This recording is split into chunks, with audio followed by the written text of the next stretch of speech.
ካንሰር ተብላ ልጄ ጥቁር አንበሳ ነበር። ጭንቀት ውስጥ እያለ ስውሯ ማርያም ስውሯ ማርያም ስውሯ ማርያም ብሎ ተጣራ። የምታዩት ብላቴና የ6 ዓመት ብላቴና ነው። ነገር ግን 6 ዓመት ሙሉ ሰገራውን መቆጣጠር አይችልም ነበር። በልብሱ ላይ ነበር የሚያደርገው። በዚህ ጭንቅ እያለው እናቴ ስውሯ ማርያም ዝናሽን አውቃለሁ፣ ዝናሽን ሰምቻለሁ፣ ልጄን እንደ ኩዮቹ አድርግልኝ ብዬ ተማጸንኳት። እዚህ ደጇን ረግጬ እዚህ ከመጣን በኋላ ልብሱ ላይ መጸዳዳት አቆመ። ከፍ አደረጋቸው። አመስግኑልኝ። ክብር ለድንግል ማርያም ብላለች። አመስግኑላት። እንዲሁም ደግሞ እኔ ለ12 ዓመት ሙሉ በጨጓራ ህመም መሰቃይ ነበረ። ምግብ እንኳን መመገብ አልችልም። ስቃዩ ብርቱ ነው። መናገር አልችልም። እናቴ ስውሯ ማርያም ብዬ መጥቼ ጸበሏን እምነቷን ተጠቀምኩ። በጨጓራ ህመም ነፃ አደረገችኝ። አመስግኑልኝ ብላለች። አመስግኑላት። ለኔ ስውሯ ማርያም ያደረገችልኝ የሚያልቅ አይደለም። ባለቤቴ የከብት ነጋዴ ነው። ንግድ ፈቃዱን ቤት ረስቶ ከብቶችን ባይሱዙ ጭኖ ሲመጣ መንገድ ላይ ንግድ ፈቃድ የለህም ከብቶች ይወረሱ ተባለ። ማምጣት አይችልም። አሁኑኑ አምጣ ተባለ። ሩቅ ሀገር ነበር ያለው። በጭንቀት ውስጥ እያለ ስውሯ ማርያም ስውሯ ማርያም ስውሯ ማርያም ብሎ ተጣራ። ከዚያን እለፍ አሉት። አመስግኑልኝ ብላለ። አመስግኑላት። ክብር ለድንግል ማርያም ይሁን። እነሱን የሰማችሁ ሁላችሁንም ተስማ። እንዲሁም አንድ አባት ከካንሰር ከጨጓራ ብዙ ዓመታት ስሰቃይ ኖሬ ሐኪም ቤት ድረስ ስንከራተት ሐኪም ኖሬ መፍትሄ አጥቼ ስሰቃይ ኖሬ እዚህ ቦታ ላይ ግን መጥቼ ድንግል ማርያምን ጠይቄ ከካንሰርም ከጨጓራም ከስኳርም እንዲሁ ደግሞ ሙሉ ለሙሉ በጸበሏና በእምነቷ ነፃ አውጥታኝ በብዙ ምክንያት ተይዤ ስሰቃይ ኖሬ እዚህ ቦታ ላይ መጥቼ ተማጥኜ ይሄ ሁሉ ነፃ አውጥታልኝ ዛሬ ለምስክርነት መጥቻለሁ።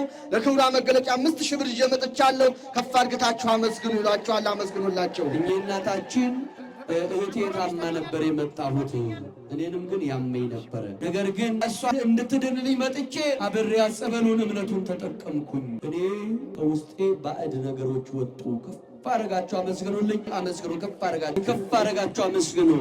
ይህች እህታችን ይህችን ብላቴና ስወልድ በወሊድ ምክንያት ሰርጀሪ ተሰርቼ ነበረ። ነገር ግን ያ የተሰራው ሰርጀሪ ኢንፌክሽን ፈጥሮብኝ ለ2 ወር ሙሉ በዛው በሕክምና ቦታ ላይ ስማቅቅ ቆየሁኝ።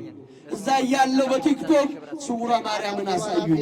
እዛው ስውሯ ማርያም እያየዋ እናቴ ስውሯ ማርያም ብዙዎች ከማይቻለው ነገር ተችሎላቸው መጥቶ በአውደ ምሕረትሽ መስክረዋል። እኔንም ለአውደ ምሕረትሽ ለምስክርነት አብቂኝ ብዬ ቅባ ቅዱሳን ከሰው ተቀብዬ ያ የተሰራሁትን ሰርጀሪ በቅባ ቅዱስ ቀባሁት። ከዛ በኋላ ያ የተፈጠረው ኢንፌክሽን እርግፍ ብሎ ጠፋ። ይኸው በፊታችሁ በክብር ቆሜያለሁ። አመስግኑ ይበላለች። አመስግኑላት። እስቲ አመስግኑ ከፍ አድርጋችሁ በድጋሚ። ይሄ የምትመለከቱት ወንድማችን ኩላሊቴን አሞኝ ከሁለቱም ጎኔ በኩላሊት ተጠቅቼ ስሰቃይ ኩላሊቱ 0.4 ነጥብ ደርሷል፣ ከፍተኛ ላይ እየደረሰ ነው ብለውኝ ሐኪም ቤት ቀጠሮ ሰጡኝ። ከዛን እህቴ እዚህ ቦታ ላይ መጣ። የእናታችን የድንግል ማርያምን ጸበሏን ይዛ መጣ ሰጠችኝ። እንደጠጣሁት ያ የሚያመኝ ስሜት ተሻለኝ። ከዚያን ብድግ ብዬ ወደዚህ ቦታ ላይ መጣሁ። እዚህ ቦታ ላይ ከመጣው ከዕለቱ ጀምሬ ደጇን ከረገጥኩት ቀን ጀምሮ ሙሉ ለሙሉ ሕመም የሚባል ነገር አይሰማኝም። ድንግል ማርያም ጨርሳ ትማር በሉና አመስግኑልኝ። ከፍ አድርጋችሁ ይላችኋል። ከፍ አድርጋችሁ አመስግኑ። እኚህ እናታችን የስውሯ ማርያም ዝና ሰምቼ ለልጄ የተሳልኩት ወይፈን ነበረ። ግን ወይፈኑ ካላገኘው ገንዘብ አስገባለሁ ብዬ ነበር። ስለቱ ደረሰልኝ። ሰማችኝ። 50,000 ብር አስገብቻለሁ ብሏል። ከፍ አድርጋችሁ አመስግኑላቸው። እንዴት አደራችሁ? ከዛሬ ወር በፊት እዚህ መጥቼ ነበረ እና እህቴ በማህፀን ካንሰር ታማ ጨንቋት ነበርና እመቤቴ ማርያም ወይ ጸበሉንና ስላድኖን ይዤ እሰጣታለሁ አንቺ ዳብሽልኝ ብያት ነበር። እመቤቴ በህልሟ ዳበሰችኝ ብላ ምስክርነቷን ነግራኛለች። እኔም ደግሞ ለ1 ዓመት ያህል ስራ የለኝም ነበር። ስራ ስጭኝና የሰጠሽኝን 1 ወሩን ደሞዝ ለአንቺ አስገባለሁ ብያታለሁ። አስገብቻለሁ። እኔ ሰማችኝ፣ እናንተንም ትስማችሁ። እህታችን ይህ ያዘልኩት ብላቴና በነርቭ ህመም ለ3 ወር ተሰቃየብኝ። ስውሯ ማርያም ማርያም ብዬ ስሟን ጠርቼ እባክሽ ማሪልኝ ብዬ ጸበሉን አፈሰስኩበት። 3 ወር ሙሉ ያሰቃየው የነርቭ ህመም ድንግል ማርያም እርግፍ አድርጋ ጥላ አሁን ጤነኛ አደረገችልኝ ብላለች። አመስግኑላት። ሲያመስግኑለት ስለዚህ ወጣት ከፍ አድርጋችሁ ይሄ የምትመለከቱት ወንድማችን በመንፈስ ሲሰቃይ ነው የኖረው። ከነቤተሰቡ አብሮ እንዳይኖር መንፈሱ ሲያሰቃየው ነው የኖረው። ብዙ ዓመታት ሲሰቃይ ኖሮ ነገር ግን እዚህ ቦታ ላይ መጥቶ እናታችን ድንግል ማርያምን ለ7 ቀን ሱባኤ ገብቶ በ7ኛው ቀን ወጥቶ ድንግል ማርያም ከእንግዲህ ወዲህ ሙሉ ለሙሉ ያለብህ መንፈስ ርኩስ ሸኝቼልሃለሁ ብላ በራእይ ገልጻለኝ። ከዛን ቀን ጀምሮ መንፈስ የሚባል ነገር በሌላ የለም። ያም ሰላም ከቤተሰቦቼ ጋር ሰላም ተመልሶ ሁሉ ነገር ተስተካክሎ ዛሬ ለምስክርነት በመካከላችሁ መጥቻለሁ። ለክብሯ መገለጫ 15,000 ብር ቃል ገብቻለሁ። በአካውንት አስገባለሁ። አመስግኑልኝ። ከፍ አድርጋችሁ ይላል። አመስግኑልኝ። እናታችን ለ16 ዓመት ሙሉ በራስ ምታት ህመም እየተሰቃየው ነው ያለሁት። ብዙ ጸበል ቦታ ብዙ መድኃኒት ተጠቅም ያለው ነገር ግን መፍትሄ የለም።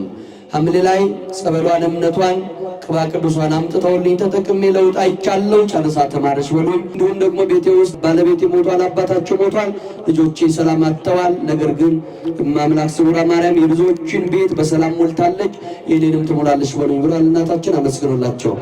እስቲ አመስግኑ፣ ከፍ አረጋቸው አመስግኑ። አልነግራችሁም ማርያምን ካላመሰገናችሁ አመስግኑ። ይህች ቤታችን ጓደኛዬ ቀድሞውኑ አንዱ አይኗ ጠፍቶ ነበረ። በዚህ ስቃይ ውስጥ እያለች አንደኛው አይኑ ተጨምሮ አይኗ ጠፋ። ከስራ ገበታዋ ተፈናቀለች። ብዙ ችግሮች ደረሱባት በዚህ ምክንያት። በቲክቶክ መጀመሪያ በምትጠቀምበት ላኩት ድምፅ ነበረው። ያን ድምፅ ሰምታ ያን ሚሴጅ ስትነካው ጉም ነገር ታየኝ። ቀስ በቀስ እየተገፈፈ መጥቶ አንድ አይኔ በራልኝ አለች። ከፍ አረጋችሁ ድንግል ማርያምን አመስግኑ፣ አመስግኑላት፣ ከፍ አረጋችሁ። እንዲሁም ይህች እህታችን ትልቅ ቤት ነበረኝ። አሁን እናንተ በምታውቁት ጉዳይ ቤቴ ፈረሰብኝ። ያ ቤት ትልቁ ቤት ፈረሰ። ያ ቤት ፈርሶ እያለቀስኩ እናቴ ስውራ ማርያም ሜዳ ላይ ወደቅኩኝ፣ ሜዳ ላይ ወጣው።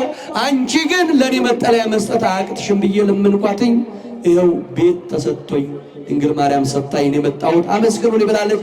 አመስግኑላት፣ ከፍ አረጋችሁ። እሷን የሰማችሁ ሁላችሁም ተስማ። ይሄ ወንድማችን በመካከላችን ቆሞ ምስክርነት የሚመሰክረው እህቴ በጣም ታማ ትሰቃይብኝ ነበረ። ከዚያን ወደዚህ ቦታ ላይ ብድግ አርግቼ ይጃት መጣው። እናቴ ድንግል ማርያም እባክሽ እህቴን ፈውሽልኝ፣ ለምስክርነት አቅልኝ ብለን ተማጥነን ተመለስን። እሷም አላሳፈረችን። እናታችን ድንግል ማርያም ሙሉ ለሙሉ እህቴን ፈውሳልኝ። ደግሞ ዛሬ ለምስክርነት ሁለታችንም መተናል። ከፍ አድርጋችሁ አመስግኑልኝ እላችኋለሁ። አመስግኑለት። ካንሰር ተብላለች። ጥቁር አንበሳ ነበርኩኝ። ነገር ግን እግዚአብሔር ታምር የስውራ ታምር ዛሬ ነፃ ነው ተብዬ በቤቱ ለምስክርነት አመስግኑላት። እስቲ ከፍ አረጋችሁ አመስግኑ። ይህች የታቀፈቻት ብላቴና በዚህ በሕፃንነቷ ካንሰር አለባት። ምትመረምረው ወይ ሕክምናዋን የምታደርገው በጥቁር አንበሳ ሆስፒታል ነው ተባልኩ። ተስፋ ቆርጬ ልጄን ገና ሳልቀበል ሳላያት ላጣት ነው ብዬ አዝኜ ነበር። ጸበሏን አጠጣዋት። ካንሰር ትሞታለች ተብሎ ነበር። ነገር ግን በጸበሏ በአኔ ከካንሰር ነፃ ተባለች። ይብላል። አመስግኑላት፣ ከፍ አረጋችሁ።